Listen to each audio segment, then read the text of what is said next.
আমাদের যে প্রেস সচিব উনি কিছু ইনস্ট্রাকশন দিয়েছেন, এই ইনস্ট্রাকশন মোতাবেক আমরা কাজ করি। পরিস্থিতি স্বাভাবিক, যে রুটিন যে নিরাপত্তা ব্যবস্থা সেটাই মোতায়েন করা হয়েছে। যেহেতু গতকালকে বিপুল জনসমাগম ছিল, এই জন্য একটু আমরা বাড়তি কিছু ফোর্স মোতায়েন করেছি। এখনো পর্যন্ত আমাদের কাছে কোনো অপ্রীতিকর কোনো ঘটনার সংবাদ নাই। গতকালকে আপনার বিভিন্ন সন্দেহে কেউ বা মোবাইল টানা পার্টি, চুরি, ছিনতাইকারী অথবা নিষিদ্ধ ঘোষিত সংগঠনের সদস্য এরকম সন্দেহ করে আমাদের 5 জনকে আমাদের কাছে হ্যান্ড ওভার করা হয়েছে।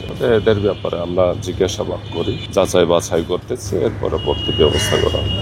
আমরা যেহেতু সরকারিভাবে তাদের কার্যক্রম যেহেতু নিষিদ্ধ করা হয়েছে, সরকারি নির্দেশ পালন করব। নন পলিটিক্যাল কেউ যদি এখানে প্রবেশ করতে চায়, পলিটিক্যাল এখানে আপনারা হয়তো বা কিছুদিন আগে লক্ষ্য করে থাকবেন যে আমাদের যে প্রেস সচিব উনি কিছু ইনস্ট্রাকশন দিয়েছেন, এই ইনস্ট্রাকশন মোতাবেক আমরা কাজ করি।